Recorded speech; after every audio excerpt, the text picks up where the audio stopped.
ഇന്നത്തെ എൻ്റെ യാത്ര അനന്തപുരിയിലേക്കാണ്. ഞാൻ കോട്ടയത്തുനിന്നും 8:30 കന്യാകുമാരി ഐലൻഡിൽ കയറിയിരിക്കുകയാണ്. ഇന്ന് വണ്ടി അരമണിക്കൂർ ലേറ്റായി 9 മണിക്കാണ് എത്തിയത്. കോട്ടയം റെയിൽവേ സ്റ്റേഷനിലേക്ക് തിരുവനന്തപുരം ഭാഗത്തുനിന്ന് എത്തുന്ന ട്രെയിനുകൾ 2 ടണൽ കടന്നാണ് ഇത്ര കാലവും എത്തിയിരുന്നത്. മെട്രോമാനായ ഇ ശ്രീധരൻ്റെ മേൽനോട്ടത്തിൽ 1957 ഈ 2 തുരങ്കങ്ങൾ നിർമ്മിച്ചത്. ഏറ്റുമാനൂർ ചിങ്ങവനം ഇരട്ടപ്പാത കമ്മീഷൻ ചെയ്യുന്നതിൻ്റെ ഭാഗമായാണ് ഈ പാത അടച്ചത്. പഠനത്തിൻ്റെയും ജോലിയുടെയും ഭാഗമായി എൻ്റെ ജീവിതത്തിലെ ഏറെക്കുറെ ഭാഗവും ഞാൻ ട്രെയിനിലും റെയിൽവേ സ്റ്റേഷനിലുമായിട്ടാണ് കഴിച്ചു കൂട്ടിയത്. എൻ്റെ ആദ്യത്തെ ട്രെയിൻ യാത്ര തിരുവനന്തപുരത്തു നിന്നും കോട്ടയത്തേക്കുള്ളതായിരുന്നു. അത് എൻ്റെ PG പഠനകാലത്തായിരുന്നു. കോട്ടയമല്ലാതെ എനിക്കിഷ്ടമുള്ള മറ്റ് 2 ജില്ലകൾ തിരുവനന്തപുരവും പാലക്കാടുമാണ്. ഈ 2 സ്ഥലത്തേക്കും സമയം കണ്ടെത്തി ഇടയ്ക്കിടയ്ക്ക് ഞാൻ പോകാറുണ്ട്. പത്മനാഭനെ കാണണമെന്ന് തോന്നുമ്പം അനന്തപുരിയിലേക്കും കരിമ്പനകളുടെ കാറ്റേക്കണമെന്ന് തോന്നുമ്പം ഞാൻ പാലക്കാട്ടേക്കും യാത്രയാകുന്നു. സമയം ഇപ്പോൾ 1 മണിയാകാറായിട്ടുണ്ട്. ഞാൻ ആദ്യം തന്നെ ഭക്ഷണം കഴിക്കാമെന്ന് വിചാരിച്ചു. നേരെ ആര്യാസ് പാർക്കിൽ പോയി ഭക്ഷണം വയറ് നിറച്ച് കഴിച്ചു.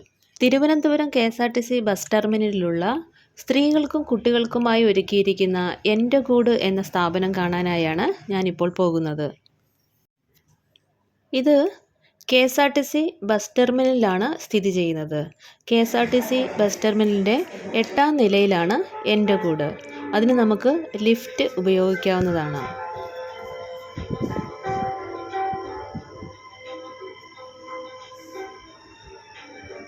ഒറ്റയ്ക്ക് ലിഫ്റ്റിൽ കയറുമ്പോൾ ഞാൻ എനിക്ക് ഇറങ്ങേണ്ട നില കൂടാതെ 1-2 നിലകൾ കൂടി വെറുതെ പ്രസ് ചെയ്ത് വയ്ക്കും, ഒരു സേഫ്റ്റിക്ക്.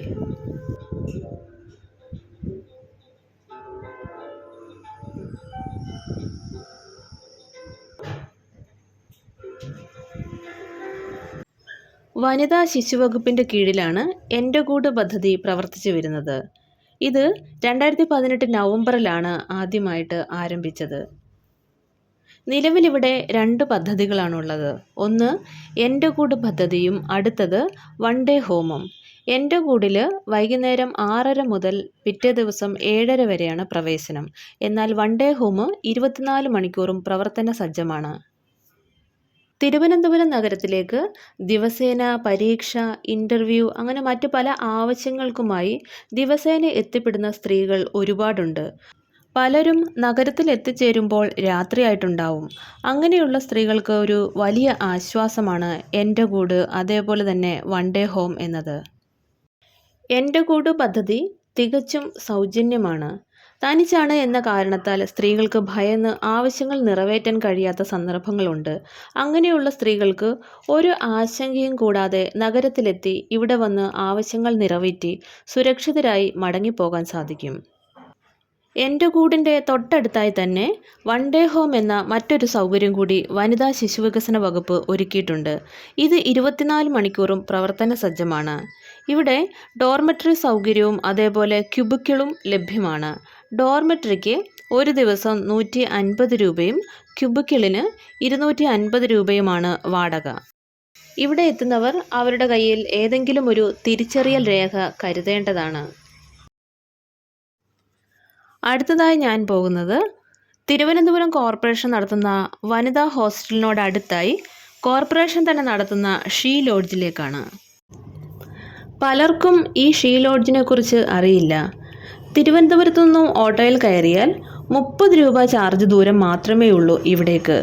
വഞ്ചിയൂർ റോഡിലൂടെയും അല്ലാതെയും നമുക്ക് ഇവിടേക്ക് പോകാം. ഇത് ശ്രീകണ്ഠേശ്വരത്ത് മാർക്കറ്റിൻ്റെ അടുത്താണ്. ഉപ്പിലാമൂട് ഓവർ ബ്രിഡ്ജ് എന്ന് പറഞ്ഞാലും മതി.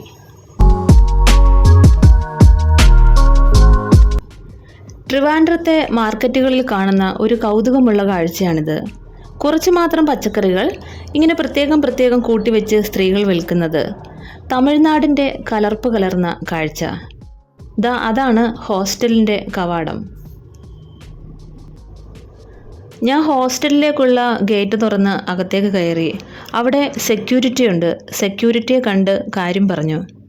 അവിടെ നല്ല ഭംഗിയിലൊരു ബോഗൺവില്ല പൂത്തൊലിഞ്ഞു നിൽക്കുന്നു. from the sky, just two hearts.